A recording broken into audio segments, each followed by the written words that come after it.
The knock on our door wasn't gentle. It was a hard, deliberate bang, 3 times. I was sitting on the couch, mid-sip of my coffee, when my wife stood up, calm as ever, and walked to the front. I followed behind, already feeling a knot in my stomach.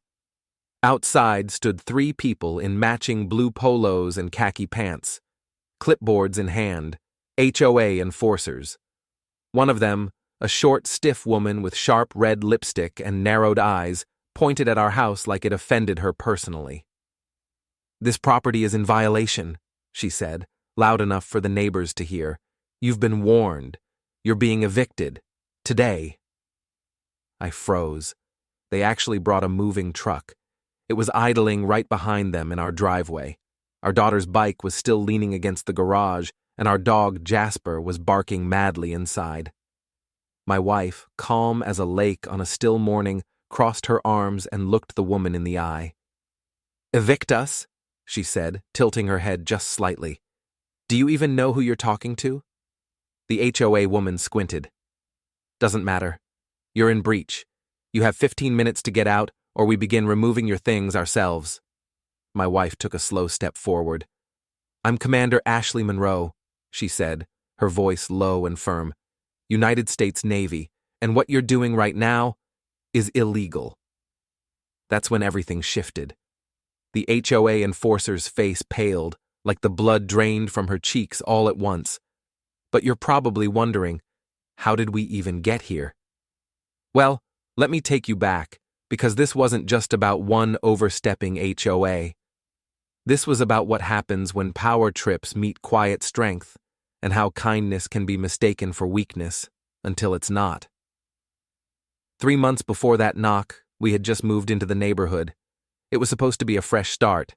After 20 years of deployments, cross-country transfers, and tiny base housing, we finally found a quiet street in suburban Virginia where we thought we could breathe. A 2-story brick home with a wraparound porch, a modest backyard, and wide sidewalks where our 6-year-old Layla could ride her bike. We weren't asking for much. Just peace. The neighborhood had the charm of a storybook, mailboxes with little red flags, kids selling lemonade, and trees that turned gold in the fall.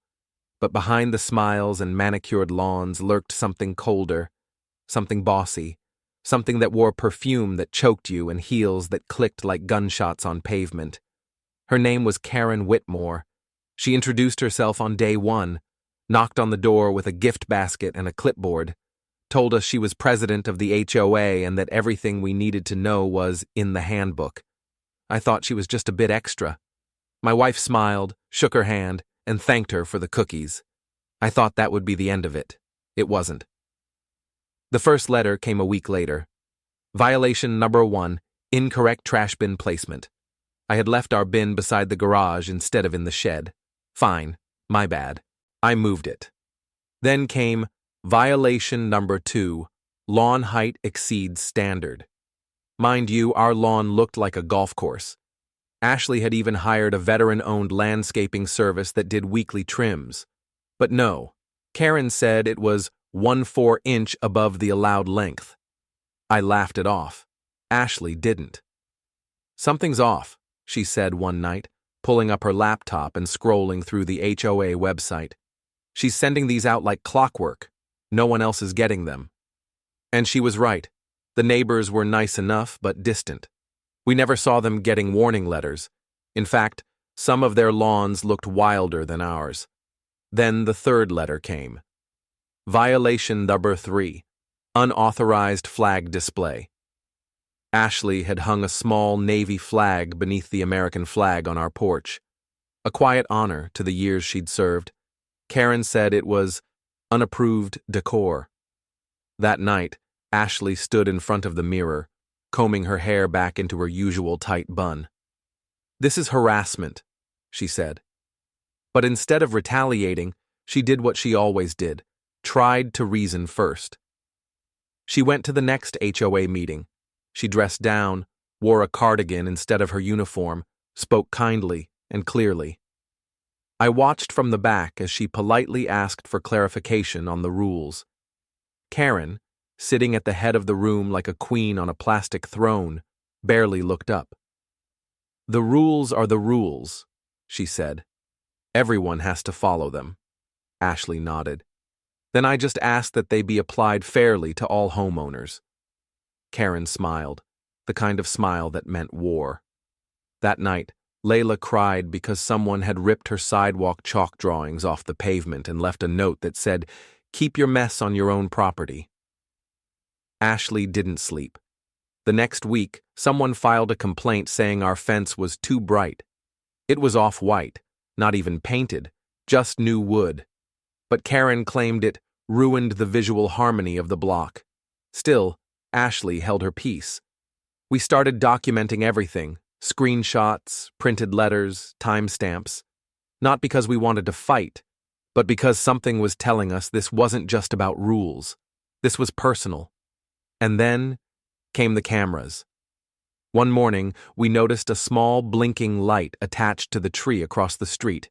A camera, pointed directly at our home. Ashley checked it. Not city installed, not security. Someone had zip-tied it to the tree. She walked right over, pulled out her phone, and snapped a picture. We knew. Karen was watching us. That night, our dog, Jasper, started barking around 2 a.m. Ashley went outside with a flashlight. On our lawn was a bag of what looked like old meat.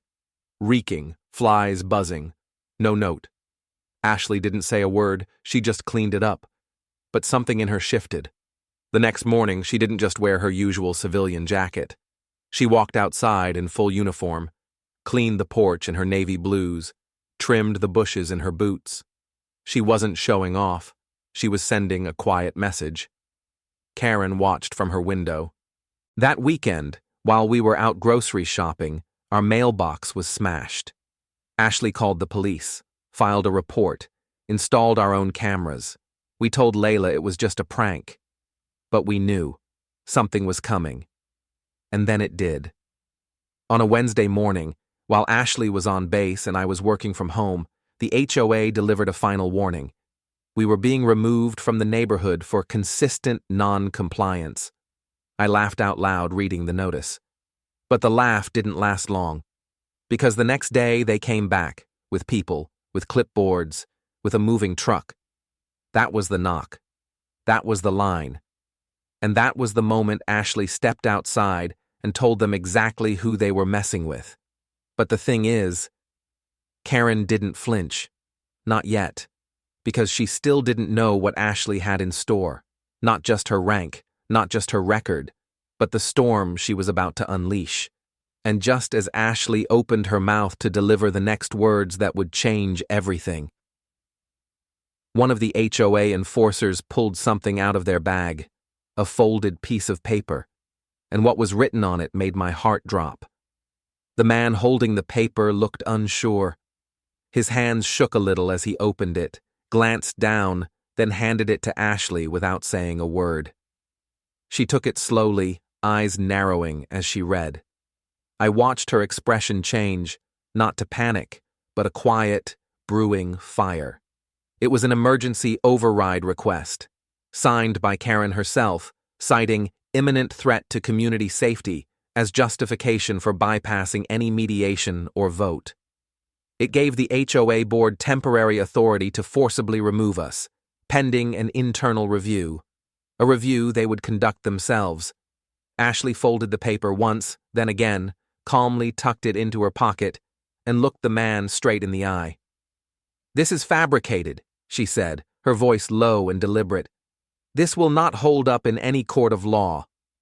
Karen stepped forward from behind the others. She was holding her phone and already recording. "You can scream all you want," she said. "The board made its decision. You're just trying to scare us with your uniform." Ashley didn't even blink. "I'm not scaring you. I'm informing you. And right now, I strongly suggest you step off our property."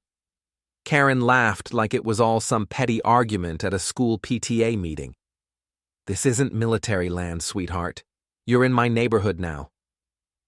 And just like that, it all clicked. This wasn't about our trash bins, our lawn, or our fence.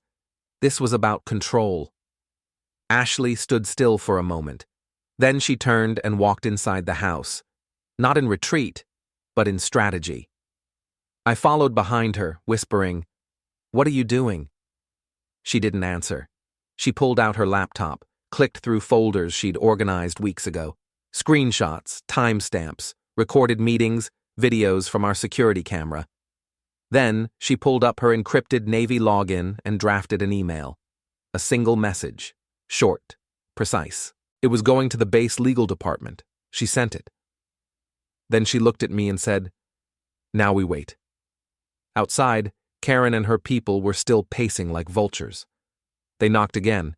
They shouted through the door, but Ashley said nothing. She brewed a pot of coffee and sat down at the kitchen table like it was a normal day.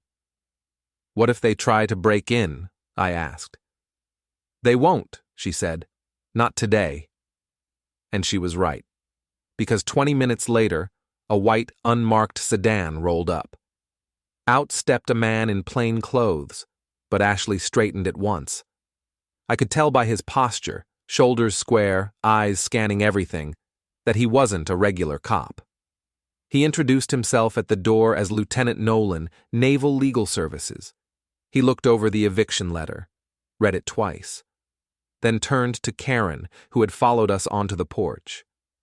"Ma'am," he said firmly, "you are in serious violation of federal housing protections and are unlawfully threatening an active duty officer's family on record." Karen blinked. I didn't know," he cut her off. "You filed false documentation to remove a decorated service member. That's a felony." The color drained from her face again. This time it stayed gone, but this wasn't over. Not yet. Because the lieutenant stepped aside and waved down the street. I turned to look. A black SUV rolled up, windows tinted. Another sedan pulled behind it. 2 uniformed MPs stepped out. Karen's jaw dropped. The clipboard in her hand slipped and hit the pavement. Ashley stayed calm. She didn't gloat. She didn't yell. She simply walked forward, opened her mouth to speak. And that's when Layla screamed from inside the house. We ran in. Jasper was barking like mad at the back door, and through the window, we saw it. Someone was in our backyard. They were holding something. Long, black, and metallic. Not a weapon, a tool. They were cutting the lock off our shed. Ashley pushed past me and yanked open the door. "Hey!" she shouted. The person turned and bolted. A teen, maybe 17. Hoodie pulled low. He dropped the tool and ran. Ashley was already sprinting across the lawn. Karen, meanwhile, was frozen on the porch, her hands trembling. Lieutenant Nolan looked at her. "You hired someone to trespass?" She stammered. "No, I don't know that kid." But her voice was weak now, uncertain. I watched Ashley chase the boy to the fence. He jumped it, barely. She stopped at the edge, panting, then turned back, walking slowly, jaw clenched. When she reached us again, she looked at Karen, not with anger, but disappointment. "You've got 30 minutes, Ashley said, to explain yourself, to the Navy, to the police, to every homeowner here." But Karen didn't say a word. She looked down, silent. Then Ashley stepped closer. "Next time you try to ruin someone's life," she said, "make sure they're not trained to dismantle systems 10 times more powerful than yours." The sun was starting to set now, and the neighborhood was watching. Windows opened. Neighbors peeked through curtains, phones were recording. But just as we thought it might finally be over, one of the HOA enforcers got back in the truck, slammed the gear into reverse, and rammed into our mailbox. Hard, on purpose. Jasper barked again. Layla cried.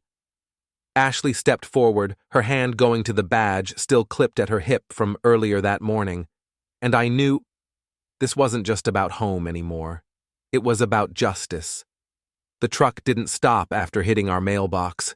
It rolled backward another few feet, then lurched forward with a loud screech and sped off down the street, tires squealing. The broken wooden post of our mailbox tilted at an ugly angle. Fragments of wood splintered across the lawn. Layla's chalk drawings, the ones she'd redone just yesterday, were smeared with tire tracks. Ashley didn't flinch. She didn't scream. She didn't even move right away. She just stood there for a second, letting it sink in. Then she calmly turned toward Lieutenant Nolan. "I want that driver identified and held accountable," she said. He gave a nod and tapped something into his phone. Across the street, people were stepping out of their houses. Slowly, quietly, watching.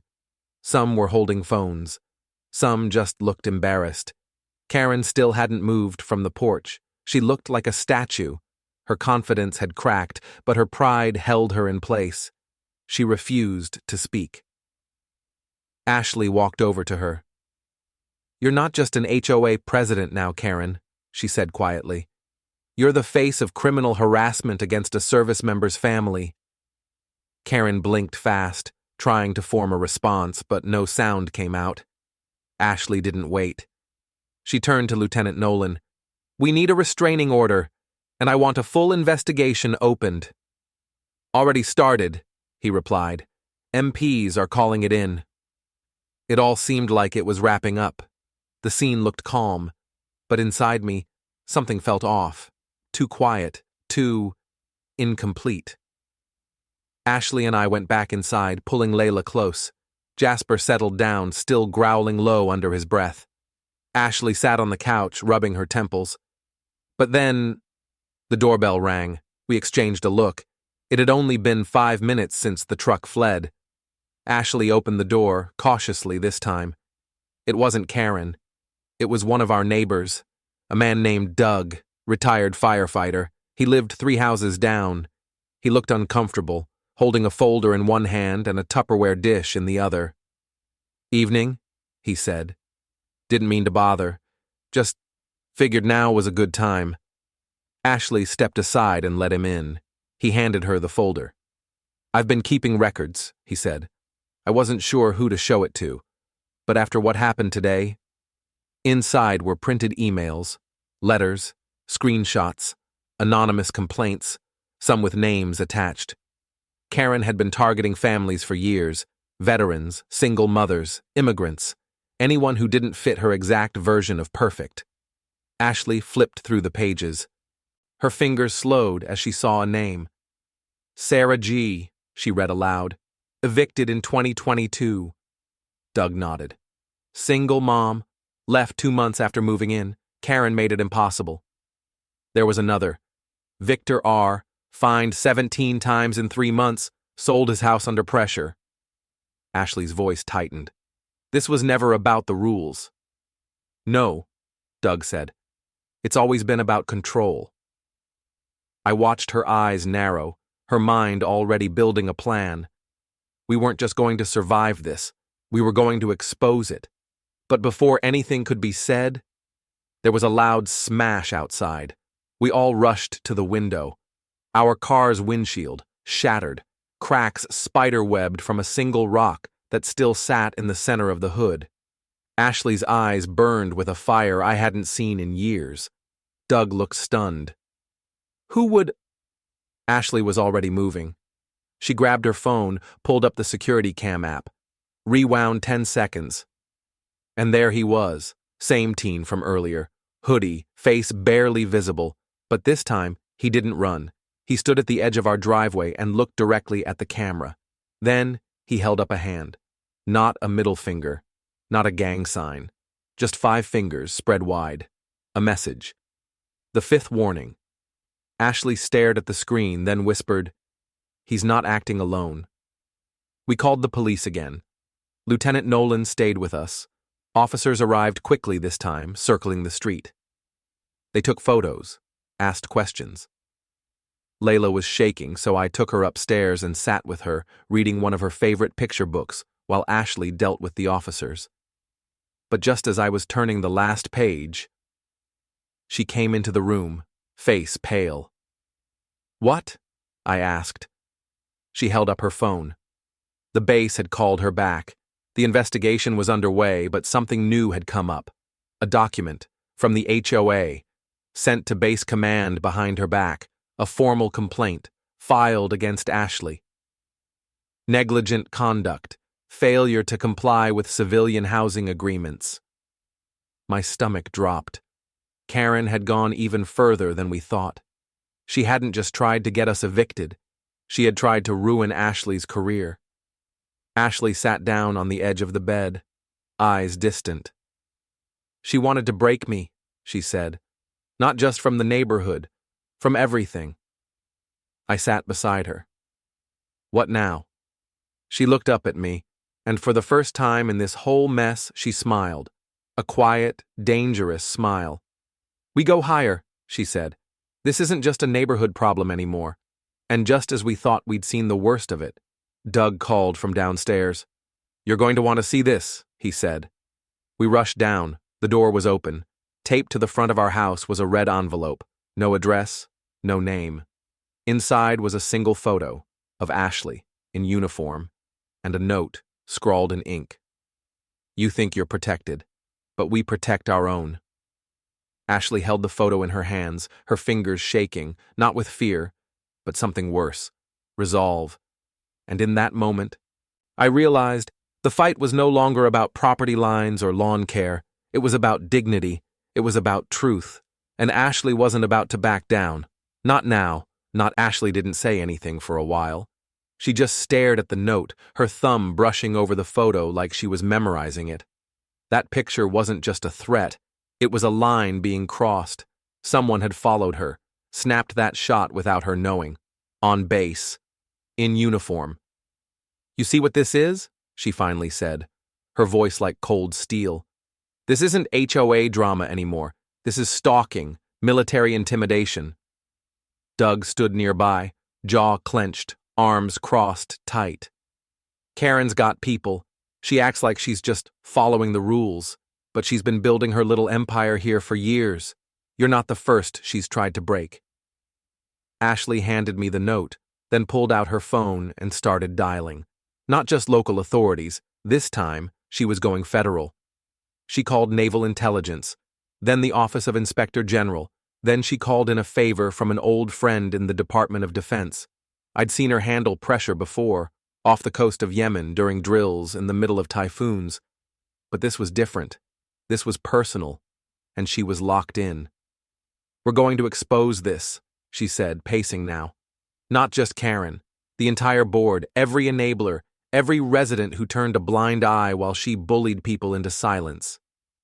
I nodded, but then something struck me. Ashley, why now? Why us?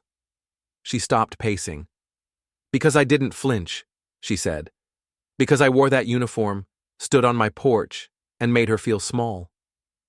Later that evening, while Ashley gathered files and called in statements from past neighbors Doug had connected her with, I tucked Layla into bed. She clung to her stuffed bear and whispered, Mom's gonna fix it, right? I smiled, but my voice cracked. She always does. Downstairs, Ashley had printed out dozens of documents. She marked each one, attaching them to an ever-growing binder. Everything Karen had done, every fake violation, every false signature, every neighbor testimony, was documented and time-stamped. She even included Doug's evidence, scanned emails and board meeting notes he'd secretly saved over the years. At the center of it all was a spreadsheet. Fines charged, appeals denied, and dates that never lined up. It was airtight, but we weren't prepared for what happened next. Around 10:30 that night, just as we were locking up the house, a soft knock came at the back door. It was strange. Nobody ever used the back door. Ashley moved fast, hand resting lightly on the drawer where we kept the flashlight and pepper spray. She peeked through the curtain. A woman stood outside, thin, trembling, clutching something in both hands. Ashley opened the door cautiously, leaving the chain on. Can I help you? The woman looked around like she was afraid someone had followed her. You don't know me, she said softly. My name's Jeanette. I live 3 streets over. I saw the letter, the picture. I got one too. Ashley unlatched the chain and let her in. She was shaking, holding an envelope like it was a snake about to bite. Inside was another photo of her son, 11 years old, getting off a school bus, and the same handwriting, "Stay quiet, or we come for him next." Ashley's hands tightened into fists. Jeanette collapsed into a kitchen chair. She's been watching me for months, ever since I said I'd vote for a new board leader. My husband left me last year. Karen doesn't like single moms in her neighborhood. I sat down beside her. "Why didn't you come forward sooner?" She looked at the floor. "Because I thought no one would believe me. I thought I'd lose everything." Ashley leaned down, her voice firm. "You're not alone anymore. You understand? We're going to bring this down. You in?" Jeanette nodded slowly, then reached into her purse. "There's more," she said. "Karen's not acting alone." She slid over a flash drive. "I used to work in IT. I found her cloud folder by accident. It was public for a few hours before she fixed it. I saved what I could."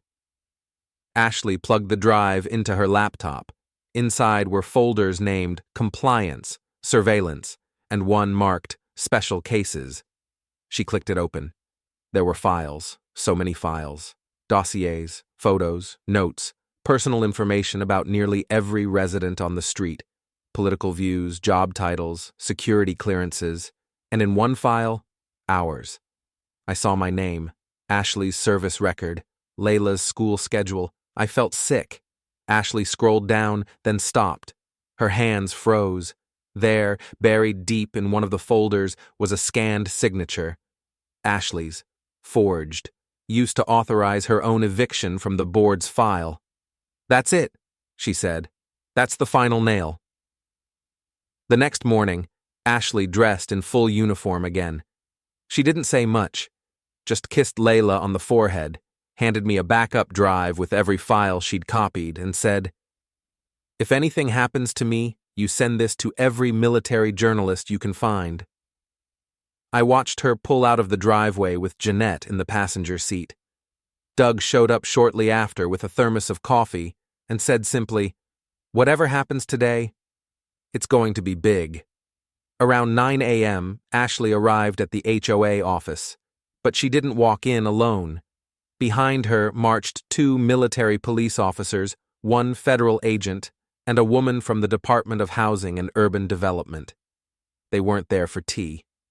Back at home, I sat by the window, clutching my phone, waiting. At 9:26, Ashley texted me. "She's cracking." But the next second, my heart jumped. Because right after her message, our security alarm tripped. A window in the basement had just shattered, and someone was inside the house. I didn't have time to think. The alert rang out again. Basement window breach. Motion detected. Jasper was already barking, teeth bared, pacing at the top of the basement stairs. Layla screamed from upstairs. My heart nearly stopped. I grabbed the bat from under the couch and moved fast, motioning Jasper to stay. I didn't want him getting hurt. With trembling hands, I eased open the basement door. Silence. Too much silence. "Who's down there?" I called out, my voice shaky but loud. No answer. I could hear the faint creak of the basement steps. Someone was moving, trying to be quiet. I tightened my grip on the bat and edged down the stairs, one step at a time.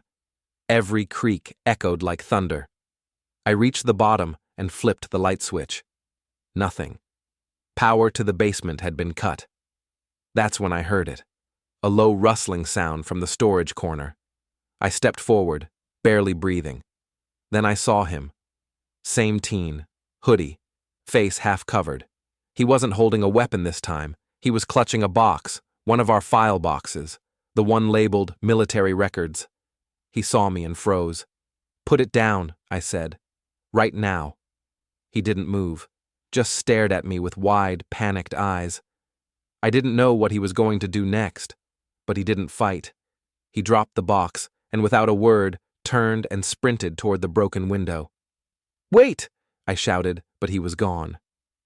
I raced back upstairs, heart pounding, and checked on Layla. She was crying under the bed, holding her bear. I pulled her into my arms, whispering, "You're safe, baby, you're safe." My phone buzzed again. Ashley. I answered immediately, voice trembling. "He broke in. The kid. He was trying to steal your records." Silence on the other end. Then Ashley's voice, cold and focused. That confirms it. Karen's using kids to do her dirty work. Why? She's trying to erase evidence, but she just made her biggest mistake. Ashley hung up. 30 minutes later, she was back home, standing in the living room with 3 officers behind her. She swept up the broken glass with steady hands, then turned to me. Karen's gone, she said. Resigned, effective immediately, but it's not enough. She resigned? Before we could arrest her. Turns out, Karen caught wind of the investigation while Ashley and the agents were going over files. A panicked HOA board member, probably her right-hand guy, tipped her off. She emptied her desk, deleted her email account, and left a handwritten resignation note that read, "This community deserves someone who actually understands the rules." It was her way of slithering out before the heat hit full blast. "But that's not the end," Ashley said, eyes burning. "We're not stopping with her." Ashley spent the next 2 days filing official reports, military, federal, civilian. The story was too big to ignore. The Navy was now involved. The DOJ had opened an investigation into the HOA's unlawful practices, and media inquiries were already starting to trickle in. Then came the day of the emergency neighborhood meeting. Ashley insisted on attending, in uniform. The community center was packed. More people showed up than I'd ever seen before. Young couples, retirees, parents holding toddlers. Some looked ashamed. Others looked ready for war. Doug opened the meeting. "We've all been quiet too long. It ends today." Ashley stepped up to the mic. She didn't yell. She didn't even raise her voice. She told the truth, every detail. She showed the photos, the threats, the forged documents. She even played a recording from Jeanette's phone, Karen berating her in the middle of the street, cursing and threatening to ruin her life if she didn't fall in line. Gasps filled the room. Ashley paused. "Let me be clear," she said. "This isn't about me. This is about every person here who's ever felt too small to fight back, who's ever been told to stay quiet, who's ever been made to feel like they didn't belong in their own home." People stood. Some clapped. Some cried. The board members, those who hadn't already resigned, sat stone-faced in the corner. Then someone else stood up, a tall woman with graying hair. "I'm Lisa. I've lived here 19 years. I once paid $500 in fines for having a welcome mat that didn't match the HOA color scheme. Karen humiliated me in front of my grandchildren. I was too scared to speak." Another man stood. "I'm a vet. She threatened to fine me for my PTSD support dog. Said it wasn't a recognized pet. I didn't know I could fight it. It was like a dam had burst. Voices filled the room, story after story, grievances, fear, shame." Ashley let them speak. Then she closed her folder and said, "The days of silence are over." The next day, the story hit the local news. Then regional, then national, headline after headline. Navy commander exposes HOA abuse. Community president resigns amid stalking allegations. Service family targeted for eviction, fights back. But we didn't feel relief.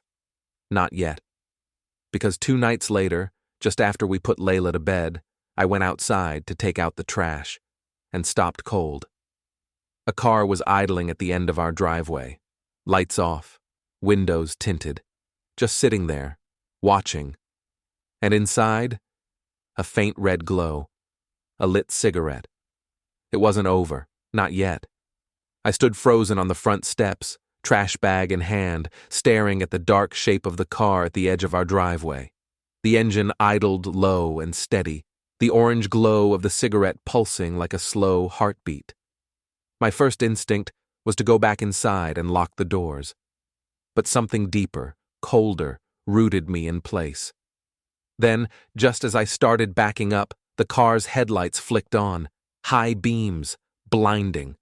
I shielded my eyes, heart pounding, the trash bag slipping from my hand. Then the car peeled off. No plate, No sign of who was inside. Just gone. Ashley came running out with her sidearm at her hip, her phone already dialing. What happened? I told her everything. She didn't hesitate. She called it in, then marched back inside and went straight to her command chain. This wasn't just about threats anymore. This was targeted intimidation. This was surveillance. It was organized, intentional, and bigger than Karen alone. What we didn't know, not until the next morning, was that Karen had skipped town. Gone. Phone disconnected. Her home, vacant. Cleaned out. Realtor sign in the yard like she'd never existed, but someone else was still pulling strings. At 8:45 a.m., just as we were getting Layla ready for school, 2 plainclothes agents showed up at our door. Military Criminal Investigative Service. They had found something. One of them opened a laptop and played a short clip, security footage. Karen, inside a storage facility. She was handing off a brown folder to a man in a windbreaker. His face wasn't visible, but when he turned slightly, Ashley stiffened. "That's board member Ray Howell," she said. "Vice president of HOA. The agent nodded. "We thought so. Guess what we found in his storage unit?" Files, not just on us, but on dozens of families. Financial records, background checks, social media screenshots, children's school routes, and in a locked drawer, a burner phone with messages, dozens of them, from an encrypted number labeled K. They were directing him, instructing him to dig, intimidate, erase. But the last message was different. "Get rid of the Monroes, tonight. Whatever it takes." Ashley's hands curled into fists. "That car last night, it wasn't random." The agents nodded. "That wasn't a warning. That was a dry run." That night, we didn't sleep. We took Layla to a friend's home across town. Jasper stayed with us, pacing and growling at every noise. The agents gave us temporary protection detail. 2 men in an unmarked car parked nearby. Ashley kept her uniform on, all night. She didn't speak much, just watched, waited, and then, around 1:12 a.m., movement. A dark figure slipped across the backyard, heading toward the shed. Then another. Ashley was already moving. "Stay inside," she ordered. She went out with the agents while I watched through the window, heart hammering. But these weren't just teens or vandals.